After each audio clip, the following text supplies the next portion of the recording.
Thank you very much. We'll start by signing three very important bills. And Will, would you discuss them, please? Yes, sir. This is H.R. 2808. This is the Homebuyers Privacy Protection Act. The congressman here was the lead sponsor, so I think maybe he John Ross, yes. Say more about it than John, I can. Please.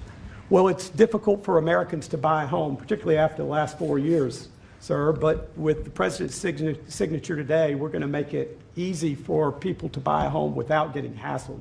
For years, their private personal information has been bought and sold in the open market, resulting in them getting innumerable phone calls and text messages. But with your signature today, we're going to put an end to that so that when Americans try to realize the American dream of owning a home, they're able to do so without being harassed. Good job. Good. It's a great honor, John.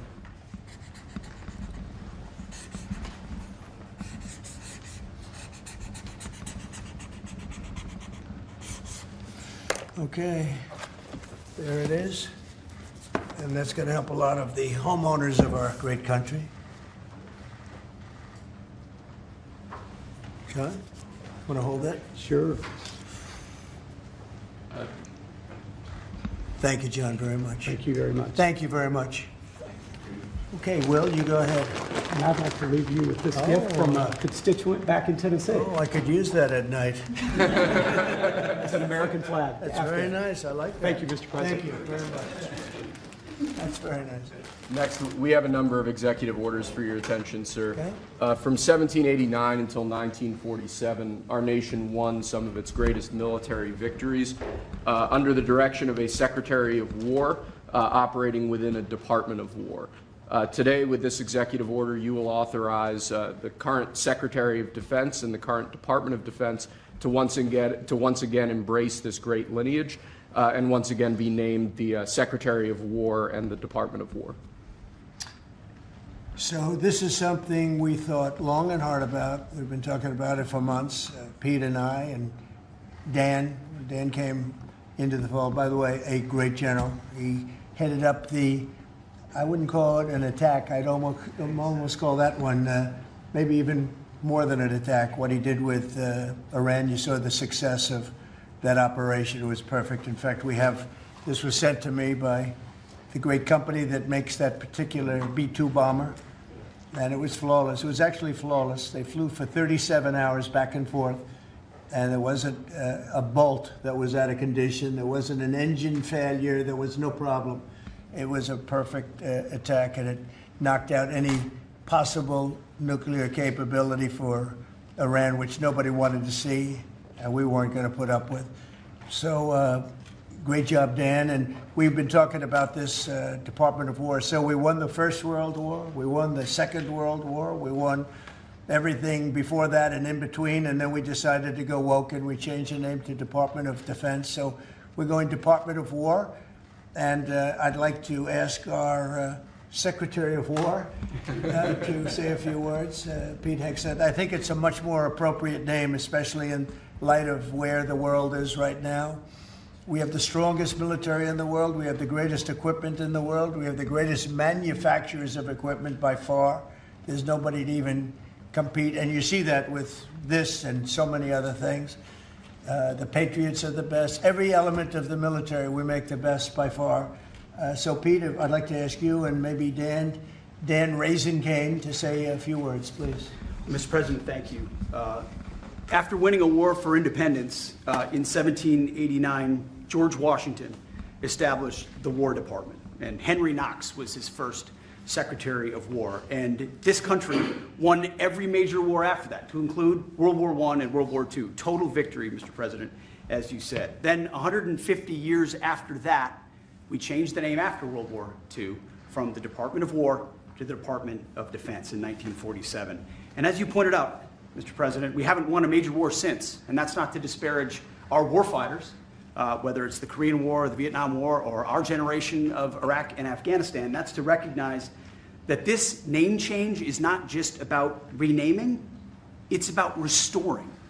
Words matter. It's restoring, as you've guided us to, Mr. President, restoring the warrior ethos, restoring victory and clarity as an end state, restoring intentionality to the use of force, So at your direction, Mr. President, the War Department is going to fight decisively, not endless conflicts.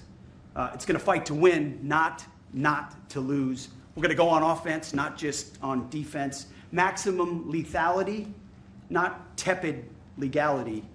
Violent effect, not politically correct. We're going to raise up warriors, not just defenders. So this War Department, Mr. President, just like America, is back. Thank you for your leadership and your clarity. We're going to set the tone for this country. America first, peace through strength, brought to you by the War Department. We're back. All right, thank you very much. Very well stated, and really it has to do with winning. We should have won every war. We could have won every war, but we really chose to be very politically correct or wokey, and we just fight forever. And then we, win, lose. We wouldn't lose, really. We just fight to sort of tie. We never wanted to win.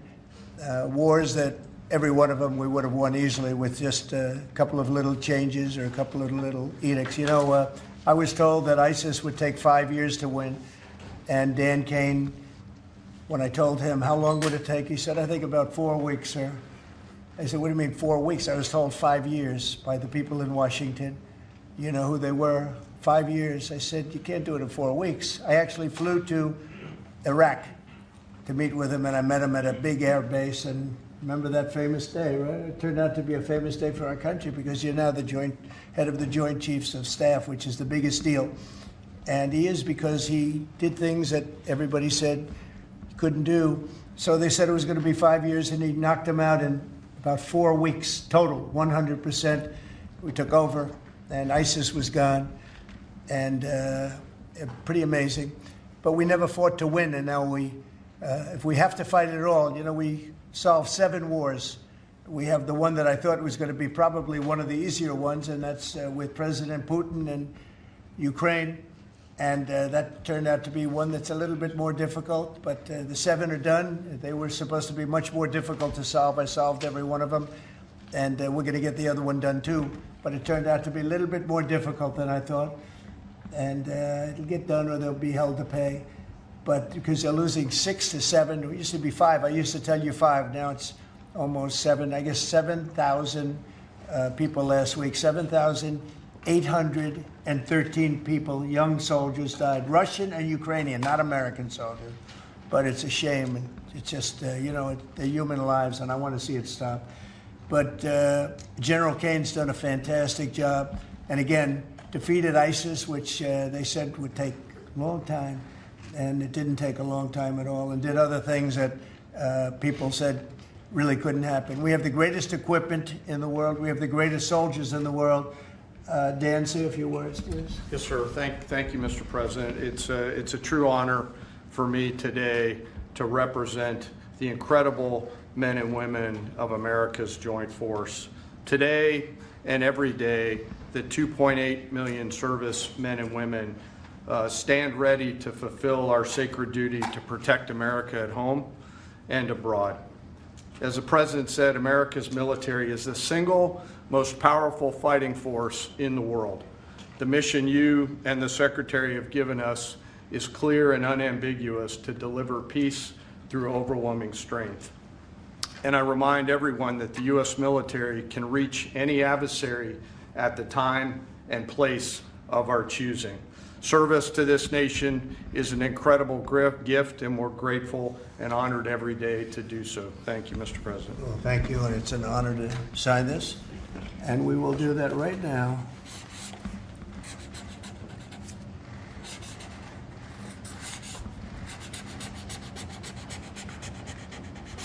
I think that's a big one, I'll be honest.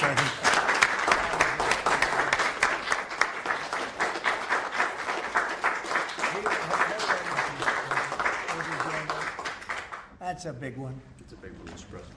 Do you have